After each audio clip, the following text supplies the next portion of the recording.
Rachel said, leave her alone, she's grieving. She's like a fucking bodyguard.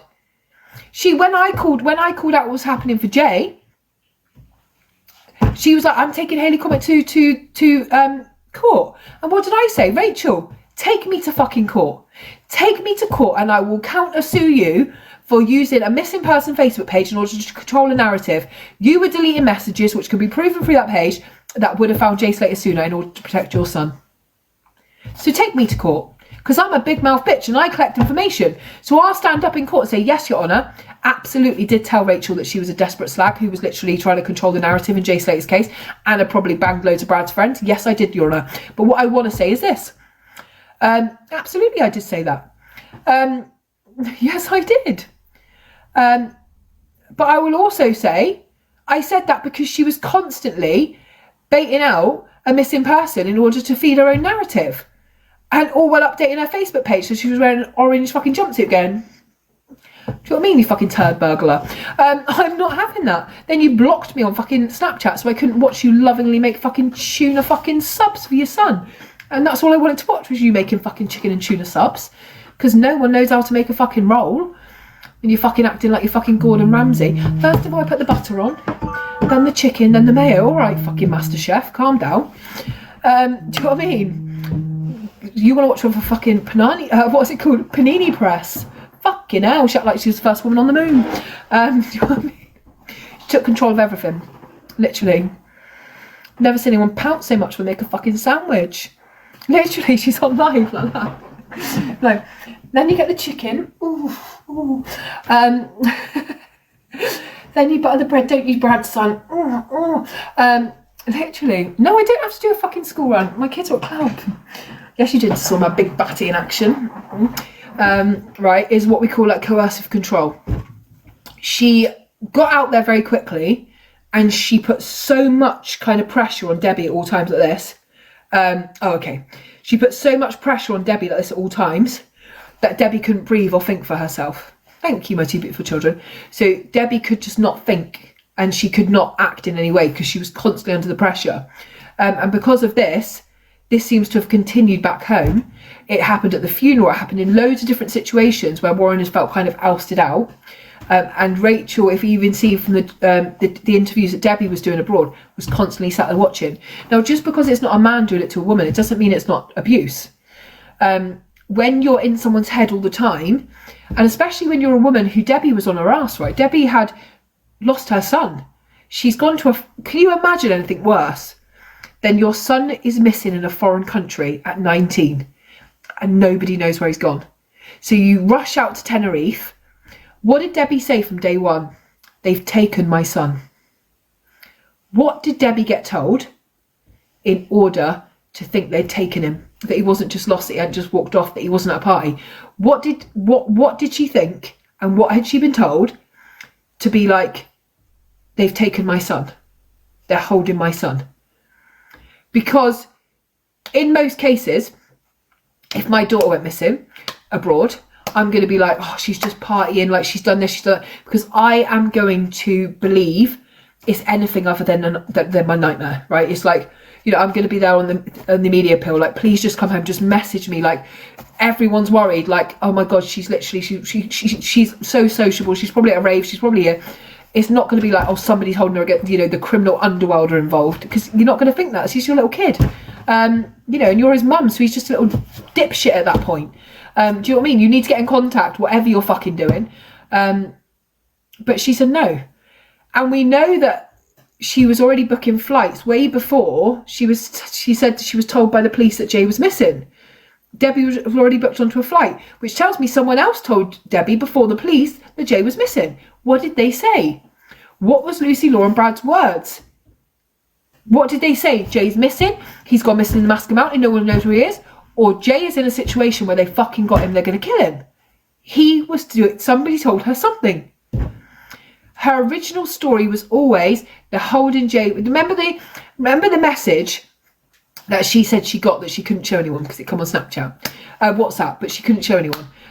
Where it said, you'll never see your son again, say goodbye to your son. I don't believe that ever happened. Somebody else had told her. Now, we know Lucy phoned her mum and said, I fucked up, Jay's gone for good. It's likely that she told Debbie the same thing, like, I'm so sorry, Debbie. I just thought they were gonna punch him. Like, it's gone too far. Like, no one can find him now. Because if Lucy and Brad and Brandon properly cared about Jay Slater, why did they tell everyone for 2 weeks that they didn't know Ayub's name and they didn't know Rocky's name? They'd never heard from them before. Why did it only come out of the inquest that the guys had actually spent a lot of time together? They all knew each other. Lucy and Brandon had known Ayub for years. So why did you not come on the TV? Why were you doing a media appeal saying, we don't know where Jay Slater is, we don't know who he's with, he went with two strange men in a car? You knew who they were. You delivered Jay to them. You knew Ayub Qasim. You'd been to the coffee shop, the cannabis house. You knew him really well. You worked for Ayub. So why didn't you just say where he was? Brad did an interview 2.5 weeks into Jay being missing. Well, saw him with two guys on the strip, he just went off. No, Brad, you knew Ayub and you knew Rocky, and you'd been having talks with them the whole time Jay was missing about what happened. So at any point you could have said, check out Ayub Qasim. But you didn't. Now for me, if Rachel truly wanted to save Brad, you would get on a flight, you would go over, get your son, and you would get him the fuck out of Dodge. You'd be saying to Debbie, I hope you find Jay, but I'm taking him home. Personally, you would say that. You would say, I am going to go and I'm going to take him home. Good luck finding Jay, I hope you find him. You could even have run the Facebook page from UK. Personally, I wouldn't want to touch it because I ain't having nothing happen to my son. I'm just going to get out, right? So for me, you stayed out there because you guys are more involved than you were supposed to be, and you wanted to make sure you were staying in control of everything. If it was just to save Brad, you would have gone home and you would have taken your son. Sorry guys, but you've taken one kid, you're not taking this one. Why did you stay over there micromanaging everything? And that leads you to believe, how far was Rachel in the business and knew the people? Remember, even like, it's weird. Remember even Debbie saying Jay didn't want to go. Jay didn't want to go. He kept saying he didn't want to go. This was Jay's dream, like Creamfields and all that. There has to be a reason why Jay did not feel like he wanted to go and get involved in that. He must have had bad vibes. He must have known some of the people involved. Oh, I don't think he knew before he got over there he was going to get killed, but he definitely had a feeling. His mum said, no, I convinced him to go. I convinced him to go, so he was going to have the best time. And that's not her fault. Any mum would say, like, no, go, you paid for it, it's your holiday, like, have a good time. But there has to be some around it. Even the inquest, why weren't you pushing for stuff? Why weren't you saying, I'm not closing down this inquest? Rocky's never the guy turned up on a moped. I could believe that, Colin. Why were they saying, say at the inquest, they should have said, we're not closing this inquest until we've spoken to Brandon and Rocky. We refuse. We cannot do a full fact-finding mission without all the key players here. But they didn't. They didn't do that. Now, you've not spoken to 2 out of the 6 people that you needed to speak to, which means more than 30% of your case is unaccounted for because you haven't spoken to those people. So tell me how we can do a full investigation without those things. And then when people hide from an investigation, never spoken to the press, never spoke to Mark Williams Thomas, never spoke to Debbie, never spoke to the police, you have to believe those two people are very key involved. And I absolutely believe the key people are Rocky and Brandon, especially Brandon. Definitely.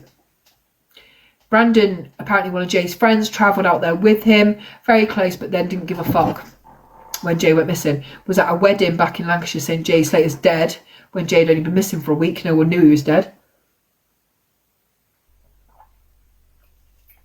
All very bizarre. All very bizarre.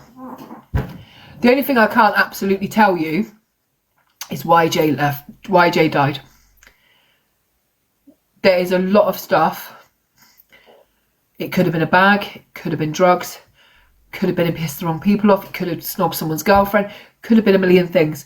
Could have been from Tom, could have been from back in Lancashire, could have been from several different things. I can't tell you because we don't have the truth.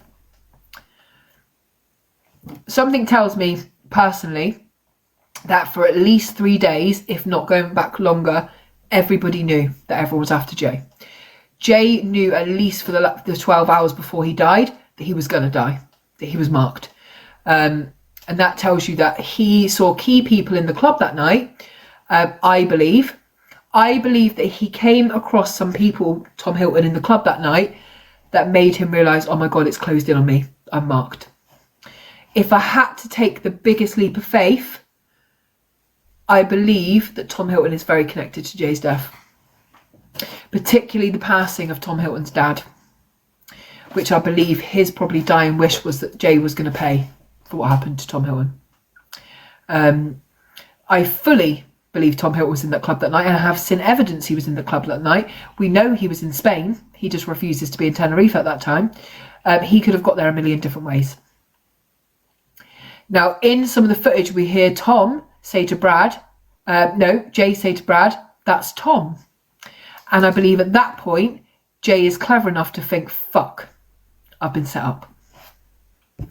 It's just a little while later that we see Jay's arm go around Brandon and in whisper, and I think he said, help me, mate. And he gets pushed away. He gets pushed away. Now, if you tie the connections to Tom Hilton's dad, he was very close to Brad Gio's dad, who was Army, which tells me that Rachel may have known beforehand what was going to happen. Everything is linked. Everything. There are pictures online of Tom Hilton's dad with Brad's dad. There's also pictures of loads of people who were in the nightclub that night, including with Ayub, who were with Tom Hilton, posting photos in Oswald Twistle. And then you look back at Tom Hilton, you'll see him live on TikTok, right? The boy is an absolute fucking whopper. I've never seen an idiot go live on TikTok tell you his drug price list on live. That tells me he's not the smartest, and he's not the smartest tool in the drawer. Also, I think back to what happened to Tom Hilton. He got beaten almost to death. His skull was hanging out. His younger sister found his body and stopped them from killing him, which tells me he should have a lot of anger towards Jay Slater. Then I think about the statement he put out when Jay was missing. I really hope they find him, and I want people to stop tying him to my assault. Like, no matter who he is, I really hope he's found. And you think, what? How did a 19-year-old boy have that much awareness? Because surely at 19, yeah, I was a proper gangster at 19. And I would have been like, I don't give a fuck if he's missing. I had to sit in, recuperate for months because of that little dickhead. And if he's dead, he's dead. That's what I would have been like. You're 19. There's no way. And at the time, I even made videos like, take my hat off to Tom Hilton. What a reasonable young man. Like, thank God he can see that Jay deserves to be found. But now I look at it and I've seen him on live, little gangster boy fucking doing balloons and talking about how much he can get coke for and sat in the car with his mates and fucking on motorbikes and stuff. Ain't no way he had that grace. Ain't no way. I listen to some of the things my kid comes out with and I think, you're a dickhead, but I think you haven't had the growth yet to think about things from an adult brain. It was 100% to go, nothing to do with me. Hey Maria, again, it was like, why would I want Jay gone missing? Nah.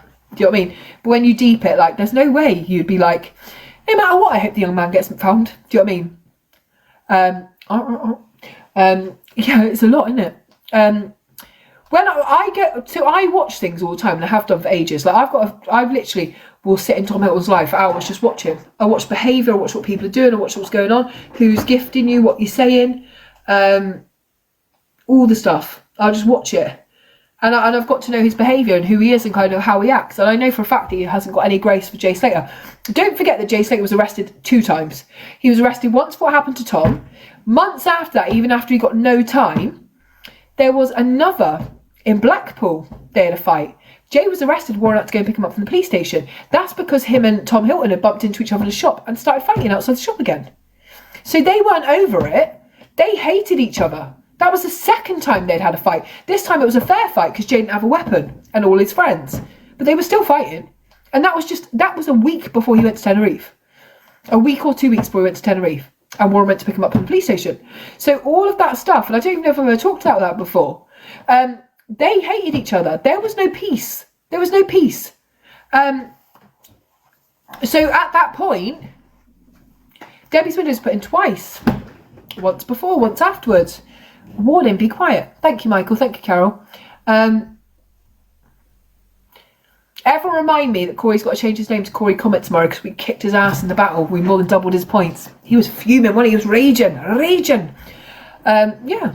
And Debbie having conversations. Like, he hasn't been able to talk to her, like, in person. Like, there was even a point where there was a table that she was getting rid of after Jay, and Warren wanted it, so she was like, I'm going to leave it out the front for you. He's like, why can't I come and get it? She's like, I'm just going to leave it out the front for you. And when he got to the house, Debbie was in the doorway with Rachel, and some kind of they were arguing, and a lot of local people saw that. Like, why can't she even just see her ex, who she says 2 sons with, without you being there? Do you think County Line's involved? It's a good point that it could be. We know IAB runs that. We know that IAB's main source of income comes from County Lines. So it could be. You know, that's what a lot of people say. Luton. So obviously, could be. I don't know, Miss Candy, because people go, it's a bit above County Lines. County Lines is taking people's lives every day. County Lines is major because it's ruining kids' lives every single day. I do lives about County Lines because a lot of people don't know how big it is, or how extensive it can be, or how much, you know, kids are unaliving themselves. It's the ultimate pressure. Like, if you think about being in an abusive relationship as an adult, times that by 500 million, and then think about being a kid when you can't even get out of your house. You think your family are going to get killed. You've got to do this, you've got to do that. They're watching you all the time. You can't go to school, you can't go to the shops, and like most of the time these kids are getting stabbed when they try to leave. It's all encompassing. You know, kids being given £1,000 of drugs, if they don't make it to the other side, it's life or death. Joe Dix, the story of Joe Dix when he finally left the County Lines, about 2 days later he was stabbed to death in a friend's flat. Like, he wasn't allowed to leave. And Joe Dix was a big boy, man. He was a big boy. County Lines basically is where people groom your children. So your children in the local park or whatever, and this starts from ages 7. The best time to get people into County Lines is in between the age of 7 and 13. They go up to a girl or boy's kids and they go, look, let me buy you a pair of trainers, Jordans. They buy your kids a pair of Jordans. Then the next day they come back. I need you to take these drugs over town for me. No, I bought you trainers. You fucking owe me. If you don't do it, I'm going to kill your mum. Go and do it. Right? So then they go and take these drugs across the park, across wherever. Next, they want you to get on a train and take it from Luton to Manchester. Now, if you don't do it, they've already paid you. They're going to kill your mum, kill your dad. You're literally going to get fucked up. You're going to get beaten up. You get beaten up all the time. So it constantly going and going and going to the point where these kids are fearful. You've got kids taking their own life because they can't get out of it anymore. They get them hooked on drugs. They literally, they're making money out of them all the time. Now, they don't give a fuck about these kids. If I put you on a train and you get arrested with drugs, oh well, your life's fucked. They don't care. If you make it to the other side, there's people waiting. They'll take it off you, rough you up, send you fucking back again. And it goes on in every town across our country. There are kids up and down the country today being peddled out, groomed, and most of the time these kids end up going homeless, walking away from their parents to keep them safe. They can't even face their parents anymore. The signs to look out for, let me just go get some lunch. The signs to look out for if your kids are coming home in new clothes, if your kids have a new mobile, if their phone's ringing all the time, if they're starting to stay out late at night, if they're going missing, if they're talking to people, if their personality changes, they start getting angry. There's lots of ways of being able to tell. And all of them are really terrifying.